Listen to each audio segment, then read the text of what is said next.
fatos e versões. O que vai impactar na sua vida agora no Café com Política. No Café com Política de hoje, a gente recebe aqui no estúdio da Rádio Super o vereador de Belo Horizonte, Marcos Crispim, do PP. Ele que é autor de um projeto de lei aprovado em segundo turno na Câmara de Belo Horizonte, que autoriza a doação de excedentes de alimentos a pessoas físicas ou jurídicas sem a necessidade de licença prévia ou autorização da Prefeitura. Vereador, bom dia. Seja bem-vindo aqui ao nosso Café com Política. Bom dia, Luciano. Prazer estar com vocês aqui. Bom dia. Bom dia, vereador. Bem-vindo. Para nós é uma satisfação muito grande poder vir aqui mais uma vez e poder falar de coisa boa. Sem dúvida. Vamos detalhar então esse projeto, né, vereador? Porque a gente está num cenário de insegurança alimentar muito grande, não só aqui em Belo Horizonte, em todo o país. E é um projeto que tem essa finalidade, né, de pelo menos combater ou minimizar esse problema. Como é que surgiu essa ideia e como é que foi essa tramitação lá na Câmara? A tramitação tem sido assim bem tranquila, né? Porque justamente como você bem observou, temos vivido, principalmente nos últimos 2 anos, um momento não só em Belo Horizonte, mas no mundo inteiro de muita fome, de muita instabilidade mundial, e agravado pela pandemia, muitas pessoas entraram na linha de pobreza e muitos estão abaixo da linha de pobreza. Hoje nós temos segundo os dados do IBGE, cerca de 30 milhões de pessoas que estão aí na linha de pobreza, que estão literalmente passando fome. Então a ideia do projeto, eu que trabalhei por 26 anos em um sacolão, então a gente já via isso na ponta, né? Moro numa região de periferia, a gente já via a necessidade das pessoas de se alimentar e a dificuldade que tinha de comprar e adquirir coisas básicas, né? Como sacolão, por exemplo, verdura, frutas e legumes. E aí, nós, logicamente, estudando a respeito das leis vigentes e também vendo essa necessidade e o aumento da pobreza, pensamos juntamente com o nosso jurídico ali em criar algo que pudesse facilitar, diminuindo a burocracia, que as pessoas pudessem estar doando e combatendo a fome existente no nosso país e na nossa Vereador, cidade em específico. Pois é, parece que é muito óbvio, né? Quando a gente fala sobre doação de alimentos, sobre aquilo que está sobrando, vamos dizer assim, em restaurantes, supermercados, parece óbvio que a gente queira doar para as pessoas. Mas há uma lei e há impeditivos para isso. Por isso, esse projeto de lei, eu queria que o senhor explicasse isso para os nossos ouvintes. Para quem está nos acompanhando agora e não entende o motivo de ter um projeto de lei para isso. É claro que há a questão da segurança alimentar, com né? certeza. Mas nós estamos falando de produtos que, por óbvio, possam ser utilizados com toda a segurança para aquela pessoa que vai consumir. Esse foi o principal debate agora no segundo turno, né? Sobre a questão do projeto, né? Alguns vereadores da ala da esquerda, principalmente, né? Eles estavam questionando essa questão que hoje precisa passar pela vigilância sanitária. Nós temos um programa na cidade que é muito bom e louvável, inclusive, que é o Banco de Alimentos, né? Então, toda doação hoje que alguém queira fazer passa tanto pela vigilância sanitária, como também é destinado a esse banco de alimentos. A gente, de forma alguma, quer mudar isso. As pessoas que queiram doar, continue procurando o banco de alimentos, continue fazendo as suas doações, mas nós observamos o seguinte, imagina o caso, hoje aqui, o SEASA está aqui em Contagem. Alguém que queira fazer uma doação, por exemplo, no sacolão, né? Ele do SEASA aqui, ele leva lá o produtor, leva para o banco de alimentos, beleza, os produtores fazem isso. Mas imagina alguém que está lá numa periferia, no sacolão, né? Eu, pela experiência que tenho, você ao transportar daqui, eu estou praticamente no último bairro de Belo Horizonte, no sentido leste, né? O Alto Veracruz, ali, divisa com Grande de Freitas. A distância daqui num caminhão, uma caixa, que é um debate aí, é uma outra história. Hoje a maioria das caixas são ainda de madeira. Há uma luta para que seja de papelão, de plástico, justamente porque... Para garantir a qualidade. Qualidade, né, e diminuir a perca, porque estraga muito. Então, o simples transporte estraga a mercadoria no sentido visível. Uma caixa de tomate, por exemplo. ela acaba ranhando e para colocar numa banca para vender ele fica feio. Mas ele está apto para ser consumido porque ela arranhou na caixa de madeira. Então não dá para colocar numa banca. Mas para ser consumido não tem problema nenhum.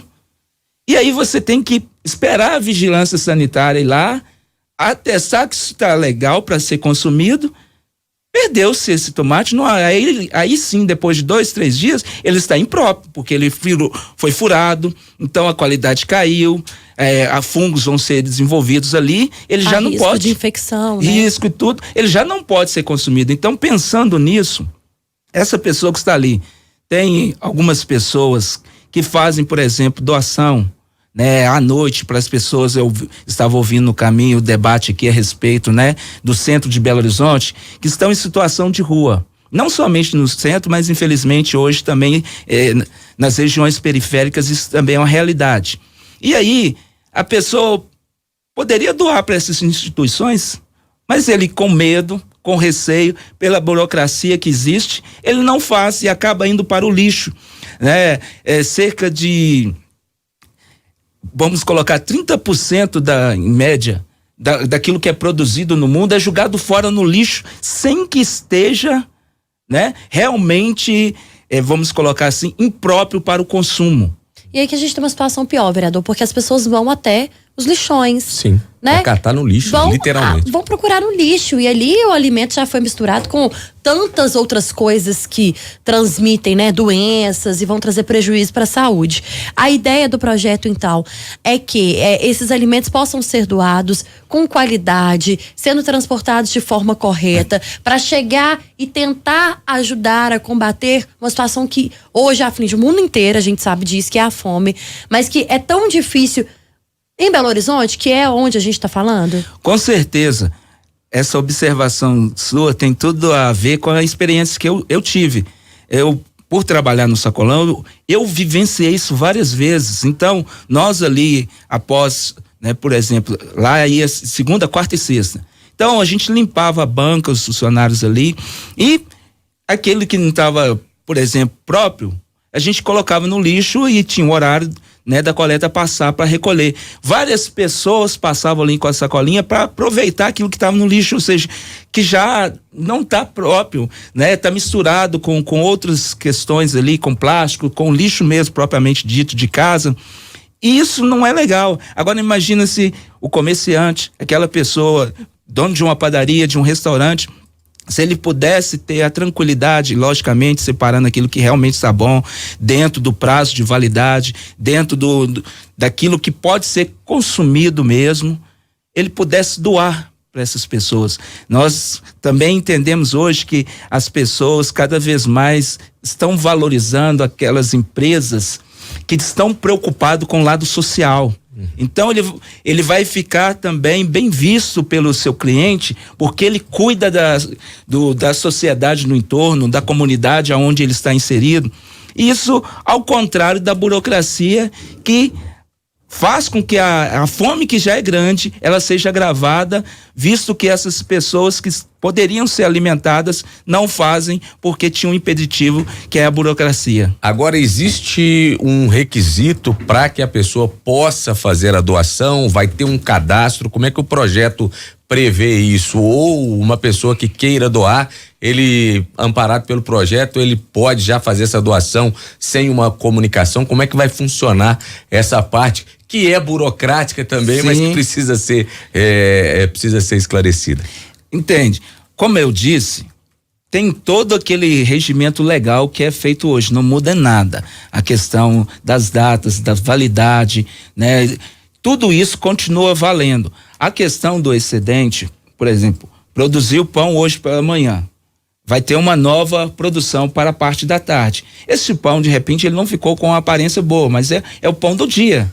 Ele pode doar sem que tenha esse pré-requisito, porque senão, aí a burocracia continua do mesmo jeito. Vira entrave novamente. Novamente. Eu estive visitando a questão mesmo de fiscalização como vereador, algumas creches, e a gente já via que tinha algumas padarias que elas faziam algumas doações e a reclamação de alguns, né, gerentes ali, de algumas conveniados da prefeitura de creche, e que alguns pararam justamente por causa dessa burocracia de doar os pãezinhos ali que sobrava pela manhã para a creche, e que eles estavam tendo grande dificuldade com isso, porque aí eles teriam que adquirir, né, os pães, e por outro lado não estava sendo contemplado com a verba para poder comprar o pão.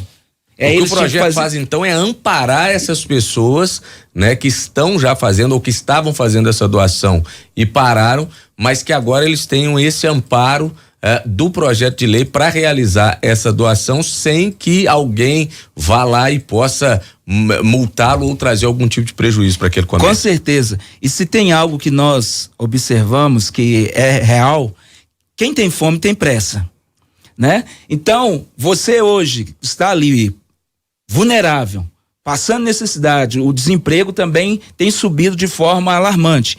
E aí você coloca entrave para uma pessoa que quer fazer uma boa ação, mas ele pensa 2, 3 vezes, fala assim: eu vou doar, a fiscalização, alguém denuncia, um concorrente denuncia, e em vez de eu estar fazendo uma boa ação, eu vou ter dor de cabeça. Vai ter algum tipo de problema. E com a prefeitura, vereador? Houve essa conversa? Como que a prefeitura está recebendo essa proposta de vocês? Porque a fiscalização vem da prefeitura. A vigilância sanitária é um órgão ali da prefeitura, certo? E vai precisar ser sancionado pela prefeitura. Com certeza. Tem sido bem aceito. Inclusive, houve até um substitutivo do executivo para colocar alguns detalhes, né? Ajustar. E eu acredito que vai fazer, eles vão sancionar, porque facilita. Hoje, infelizmente, nós temos um número muito grande, né, de pessoas que estão passando fome. E a gente precisa fomentar, né, esse lado das pessoas em estar se preocupando com o próximo, principalmente aquele que não seja por forma momentânea, mas que não consegue nem sequer se alimentar. Hoje o número de pessoas que não sabe se vai conseguir ter o segundo alimento, a segunda refeição no dia é muito grande. E isso é visível pelas ruas. A gente passa em vários bairros, principalmente na periferia, de pessoas que estão na rua e que não sabe se vai conseguir fazer a segunda alimentação. E várias entidades, seja elas ONG, seja elas instituições religiosas, têm feito esse trabalho. E por isso a gente fez esse projeto para fomentar. E eu acredito, assim, pelas conversas que eu tive com o prefeito, ele é uma pessoa muito sensível. E a prefeitura tem abraçado essa ideia também de diminuir e, quem sabe, acabar com a fome em Belo Horizonte. Aqui pelo nosso chat do YouTube, o Felipe Duarte parabenizando pelo projeto, a Ana Santos, a Caroline também e a Suelaine Oliveira dizendo que já cansou de ver pessoas revirando lixo de padarias justamente pela insegurança dos comerciantes, né, em doar esse alimento. E a Ana Santos também aqui participando conosco. Nós estamos conversando com o vereador de Belo Horizonte, Marcos Crispim, do PP. No Café com Política. No Café com Política. Hora do bate-pronto. Vereador, o senhor já participou com a gente? São algumas perguntinhas objetivas aqui, com respostas objetivas para a gente encerrar a nossa entrevista. Para começar, a relação da Câmara com a Prefeitura. Boa. Prefeito Fuad Noman. Tem feito um bom trabalho. A prioridade hoje na capital mineira. A prioridade hoje seria a mobilidade urbana. Que é o principal gargalo, então, já que é a próxima pergunta. Principal gargalo da cidade? É a mobilidade urbana. Gabriel Azevedo, em uma palavra. Um amigo. Conversamos com o vereador de Belo Horizonte, Marcos Crispim, do PP, ele que bateu um papo com a gente hoje aqui no Café com Política. Obrigada, viu, vereador? Volte sempre, espaço aberto para o senhor, para os seus colegas lá da Câmara Municipal. A Rádio Super está aqui para ouvir vocês. Eu que agradeço a oportunidade, para mim é sempre um prazer estar com vocês e, como disse da última vez, né, estava num momento de turbulência que gostaria de estar aqui novamente para falar de coisa boa. E obrigado por me dar essa oportunidade de estar falando, pelo menos na iniciativa e no nosso objetivo de estar trazendo boas notícias para nossa cidade. A gente não costuma fazer isso não, vereador, porque emitir opiniões políticas aqui é uma coisa muito séria e não é o momento, né? Nós estamos aqui para ouvir todos os lados, mas esse é um projeto de fato muito importante. Eu torço muito para que dê certo e para que a Câmara e a Prefeitura consigam aí tentar de alguma forma amenizar a fome na cidade e que outras prefeituras também façam o mesmo, outras câmaras consigam discutir o mesmo assunto. Parabéns pelo projeto e leve também aí o nosso reconhecimento aos colegas também que são autores dessa iniciativa. Muito obrigado, mais uma vez.